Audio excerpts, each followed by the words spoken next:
You know, Randy, with so many people getting into the whiskey community, it's awesome to see people falling in love with the passion that we share, and that is bourbon, of course. But there's a lot of regret that comes along with being a new whiskey. You know, things to buy, things to avoid. You know, what do you really need for your whiskey collection? Well, that's what this episode's all about. If you want to hear about it, then stick around.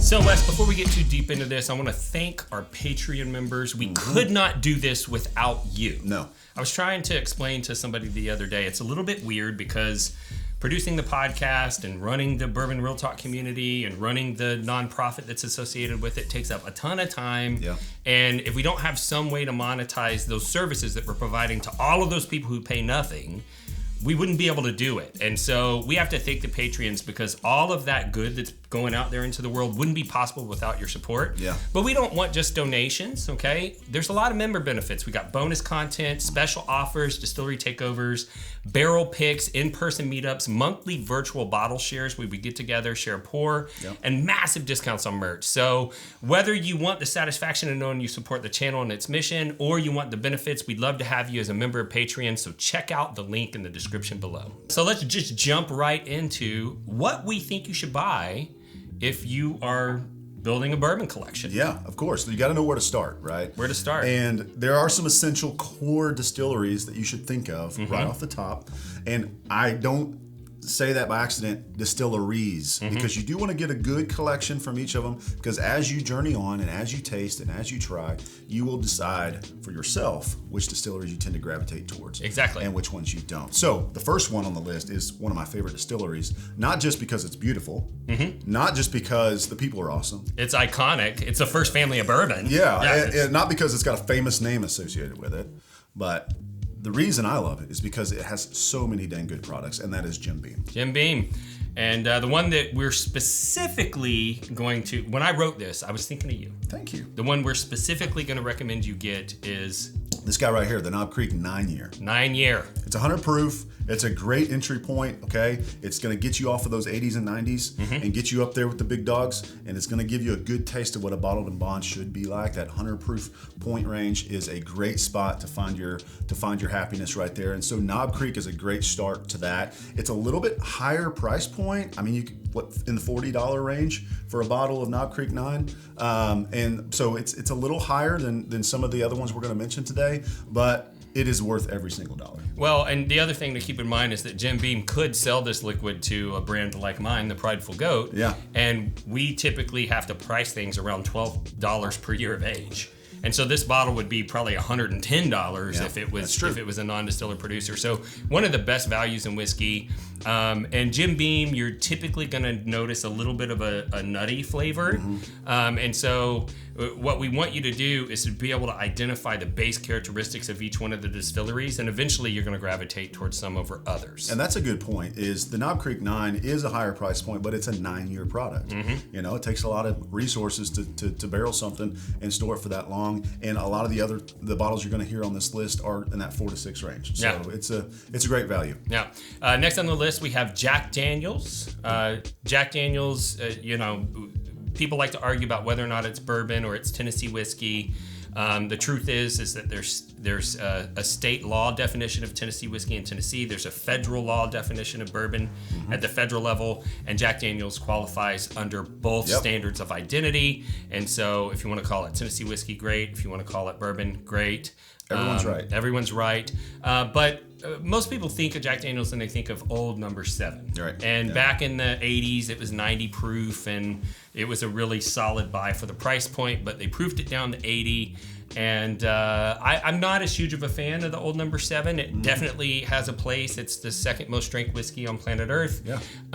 But I'm recommended the Bonded. Yeah, and of course. I mean, again, it's right at that 100 proof point, and that's kind of a sweet spot for me. It's at the low end, but I love a good bottled and bond, and Jack Daniels definitely produces that. Yeah, and what I have is actually the bottled and bond, but this is sold like at military bases.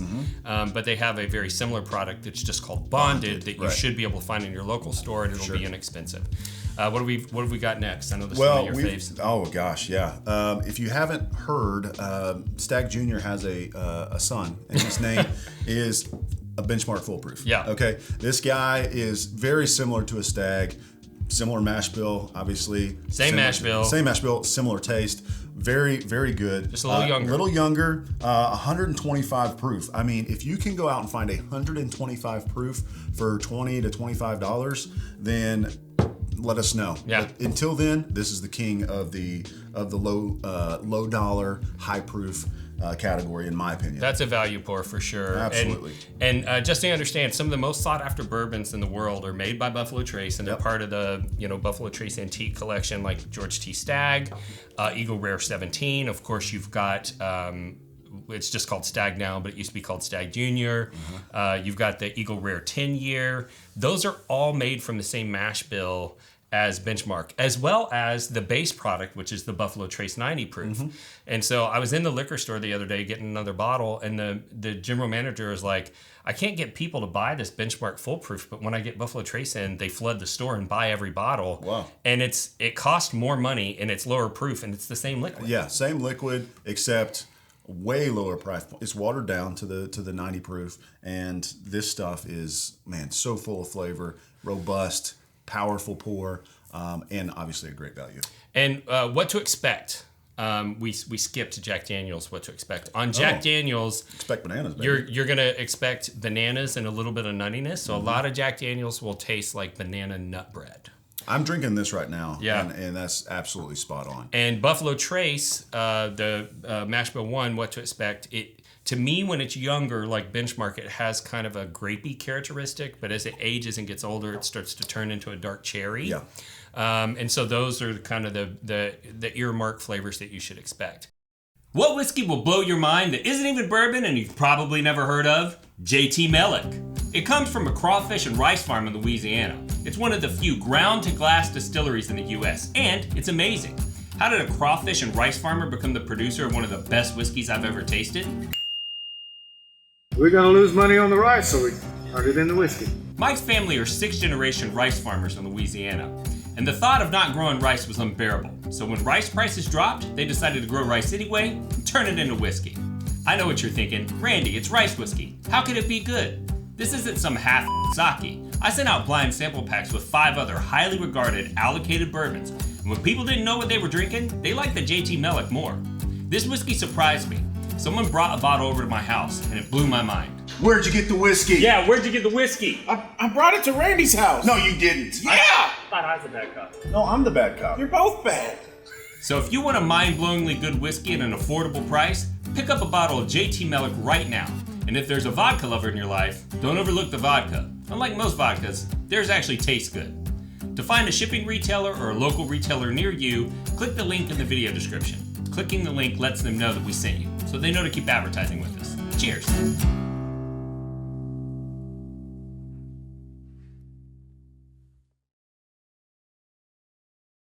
What do you got next on the list? Next one, we don't have the bottle out here, but it is... Because I drank it all. Because it's so dang good. Yeah. And it is the Four Roses Small Batch Select. Okay? It's a great shelf-available option from Four Roses. Again, we want to get you something from all of these iconic distilleries, and Four Roses is absolutely one of those. Yeah. Beautiful place. I love the architecture there. It's almost like a Spanish vibe. It's kind of got this really cool feel to it that's a little bit different than the other distilleries in the area, so I love it. What's the master distiller's name? Brent Elliott. Brent Elliott. That's right. We were there with him a couple years ago. Got to look behind the scenes there at what he's got coming up and all of the different offerings that Four Roses, especially the limited edition stuff coming. So it was just a really cool place, and we would not have a list of beginner bourbons to pick up if without Four Roses. Yeah, and just so you know, if you ever visit there, this bottle that's behind Wes's shoulder, this 1938 Four Roses. Oh yeah. Bourbon Real Talk donated one to their visitor center, and it is on display there, so you can go see the bottle that we donated. Yeah. And from Four Roses, I expect fruity, floral for sure. So it's a very floral bourbon, and this is one that I sometimes find is a great transition bourbon for somebody who is used to drinking cocktails. because there are so many other flavors that you'd maybe get in a cocktail mixed in with that whiskey. And I'm going to let you do the next one because I know that this is one of your faves as well. Absolutely, man. This is one of the first bourbons that I fell in love with, and it is Old Forester 1920. You know, I got early into my bourbon journey, and a lot of my bourbon mentors were like, man, you need to pick up some Old Forester 1920. That's kind of a classic to have on the shelf. And they were absolutely right. I loved it from the day that I saw it, set eyes on it, set lips on it. Man, it was so good. It does have that banana forward flavor that you get with a lot of the old, that I get a lot with the Old Forester stuff. And Banana runts. Banana runts, man. Yeah. But it's so good. All of the Old Forester stuff is great. 1910 is good as well. It's just a little sweeter than the 1920, but definitely get that 1920 to start your collection off. Yeah, 115 proof, solid pour, solid price point. And I'll do the next one because I probably drink more of this whiskey than any other whiskey, and that's Wild Turkey 101. Wild Turkey Distillery, iconic. It's one of those distilleries that it's just a workhorse. Everything they produce, for the most part, has a great flavor. Gets a little bit weird at the higher ages. So what's great about that distillery is all of their shelf-available products, you're going to buy them and love them. And if you took the time to chase the high-end products, those might be the ones you don't like as much because they're usually higher ages. But Wild Turkey 101, 101 proof, value play. And this one I get cherry and a hint of peanut. And so when I'm trying to identify distilleries, if it's like Banana Runts, I'm thinking Old Forester. If it's Banana Runts with some nuttiness, then I'm thinking Jack Daniel's. If it's cherry with a little bit of nuttiness, I'm thinking Wild Turkey. And I get cherry, like medicinal cherry with that for my personal palate. It's more of like a cherry, not cough syrup in a bad way, but that little bit of a syrupy taste to it. And I got to tell you, I didn't even tell you this when I got here today. I had a weird dream about Wild Turkey last night. Okay. And this is a great time to share it, obviously. This is not scripted or rehearsed at all. Yeah, this is not I was dreaming last night that I was at Wild Turkey, and I can't remember if it was a trip that you and I were on or not, but we were there, and I was with Jimmy Russell. Yeah. And we were hanging out, and I said, listen, dude, I have this idea for a Wild Turkey 102. And he's like, that's brilliant, man. I love that. I was like, yeah, it's kind of like the 101, but it's just a little elevated. It's just something different. It'll really be a marketing seizure. We're going to go into the market and just really dominate. And we came out with Wild Turkey 102. So, I'm a dreamer. And so be on the lookout on local shelves for that coming in the next few years. Wild Turkey 102.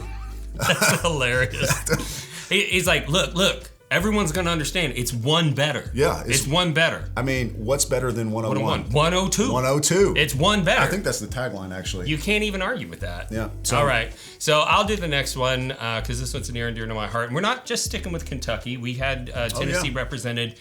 And the next one I'm going to recommend is a product from MGP, currently called Ross and Squibb.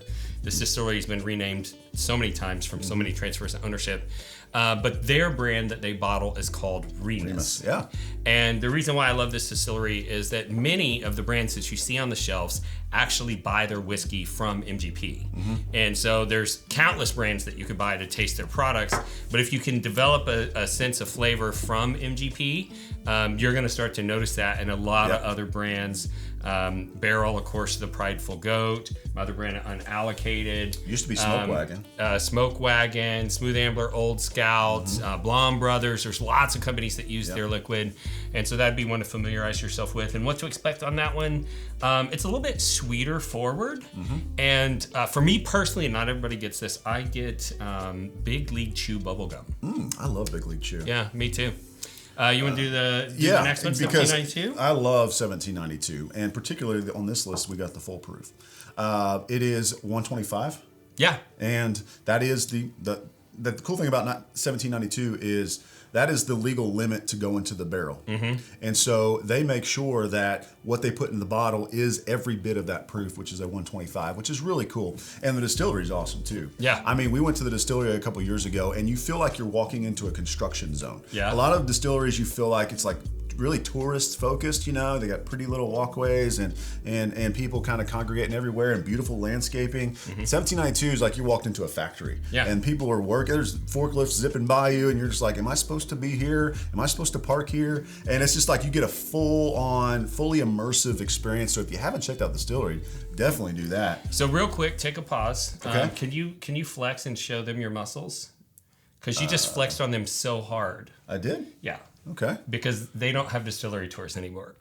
Really? Yeah, they don't have a distillery tour anymore. Boom, baby. That's right. I was the last distillery tour when of you all were time. with Bourbon Real Talk, you get special access, Boom. son. What? Say something All right. else. So you can go and try to go on a distillery You tour. can try. They but won't it even ain't let gonna you. happen.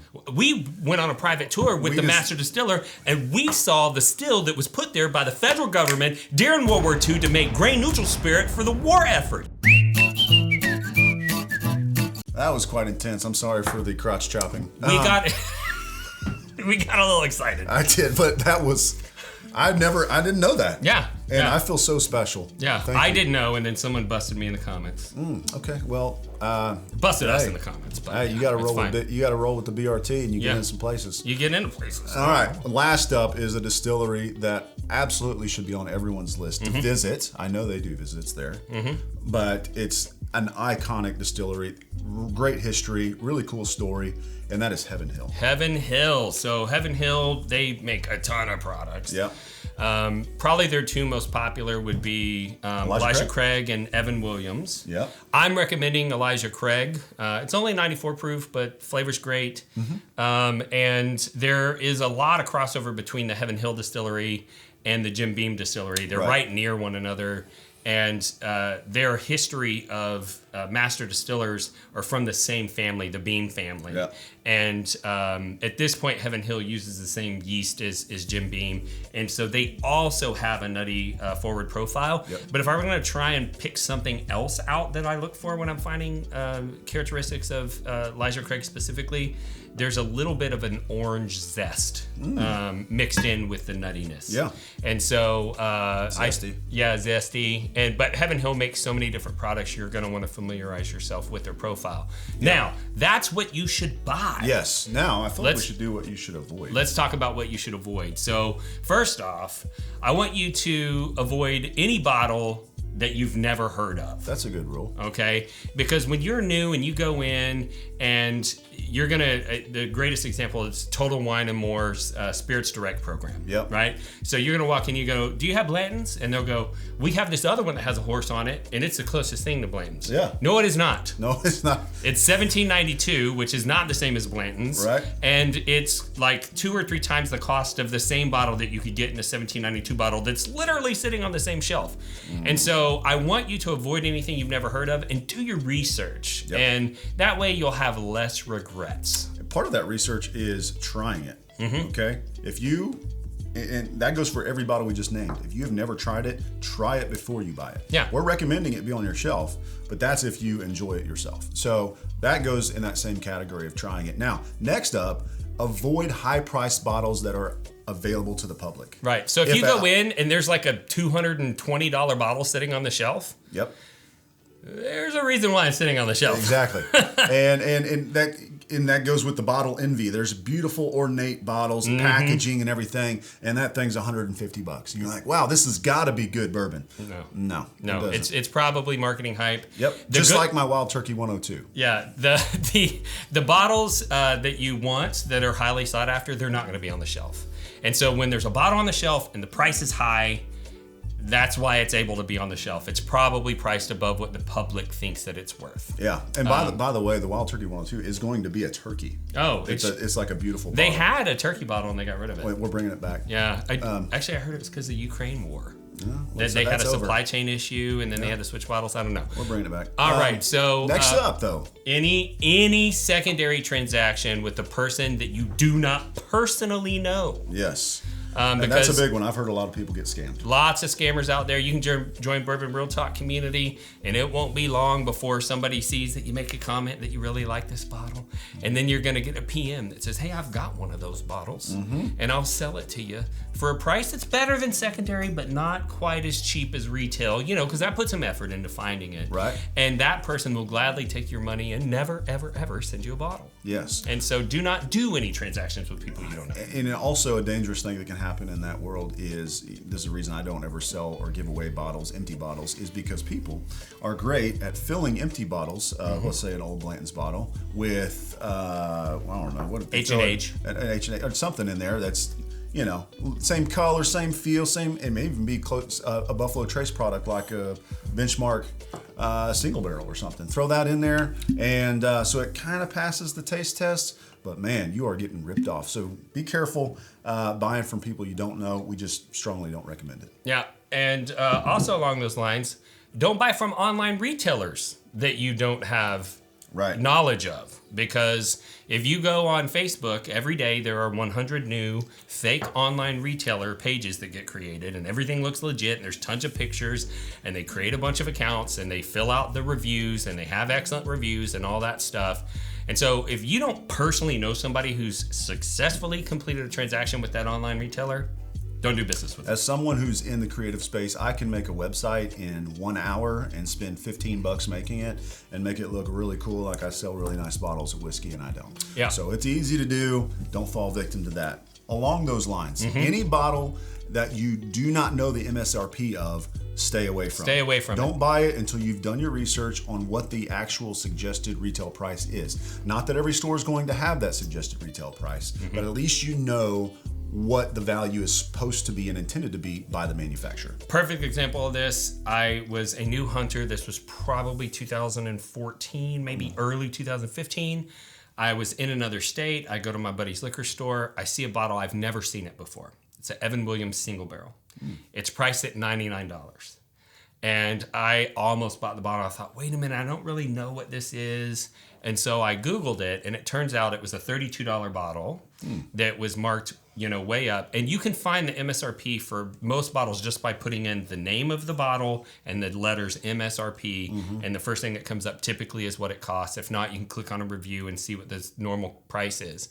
But I've heard too many stories of people going, oh, I've heard of Weller 12 year. So I found a store, it's $250, I got it. And then you go, oh, that's like a $30-something bottle. Yeah, you were at Liquor Depot. Yeah, you were at Liquor Depot. And so avoid anything you don't know the MSRP of. So that is our what to buy and avoid list. If this is your first time watching the show, we'd like to thank you for the view and tell you a little bit about our philosophy. We are all about bringing people together around these brown spirits. And that's something that's personally important to me because I lost my brother to suicide. His name was Sean. He was in the military, and he got out, and he was badly addicted to opioids, and he started mixing it with alcohol, and it caused him to become separated from his, network of people around him. And I decided that I wanted to find a way to help create connection between individuals so that they didn't lose that, accountability and that love that maybe would have kept him here. And I saw whiskey bringing people together. And so I thought maybe if I get you connected to whiskey, the whiskey will do the rest of the work and get you connected to others so that you don't feel the way that my brother did. And that also led to us starting Bourbon Real Talk Community, which is a troll-free environment where whiskey lovers can get in and connect with one another. There's a lot of generosity. There's a lot of sharing. A lot of people making online friends and then becoming in-person friends as a result of it. Really cool. And while we were contemplating, do we need to have our own forum, we looked at other forums and we saw trolls. Yeah. And there is a category of whiskey enthusiasts out there that spends most of their time online trying to make other people feel small so that they feel big. And one, we don't allow that in Bourbon Real Talk, but two, it also taught me that if those people can be hateful online, I can be loving online. And that's why we end the show the same way each week, and that's this. If you woke up this morning and you're unsure whether or not anyone loves you, just know that we love you. And we'll see you next time on Bourbon Real Talk.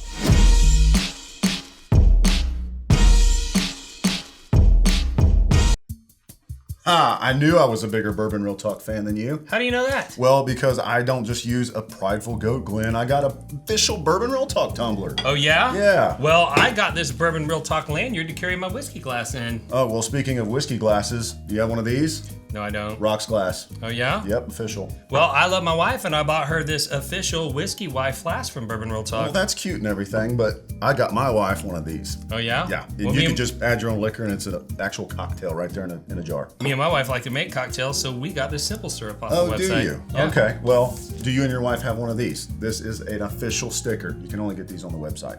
No, but I do have these official coasters that have the Bourbon Real Talk logo on them, and I'm representing. Well, while you're representing those little coasters of yours, I've got an aroma kit. Do you? Yeah, so I can smell literally everything in bourbon. Everything. Well, I don't have that, but I do have this sample box that I keep all my samples in because I'm part of the community and I share samples. Yeah, but do you have Glen toppers that are officially Bourbon Real Talk? I don't have that, but I do have this large whiskey carrying case for my glasses so that I don't break them. See, I knew you had that. That's why I have this, the smaller version, okay? It packs more easily into your suitcase. I don't have to mess with that big old thing, okay? Suitcase, that's for lamos. Check this thing out. I have a Bourbon Real Talk bottle carrying bag. You can't beat that. I don't know if I can because... And on top of that, I have a Bourbon Real Talk t-shirt. I'm the bigger fan. Oh, I can beat that. Is it extra schmedium? No, I don't have an extra medium. Ha! Extra schmedium. You might be the bigger fan. You win. I knew it. So whether you're a Bourbon Real Talk superfan or simply looking for quality whiskey swag, head over to bourbonrealtalk.com today.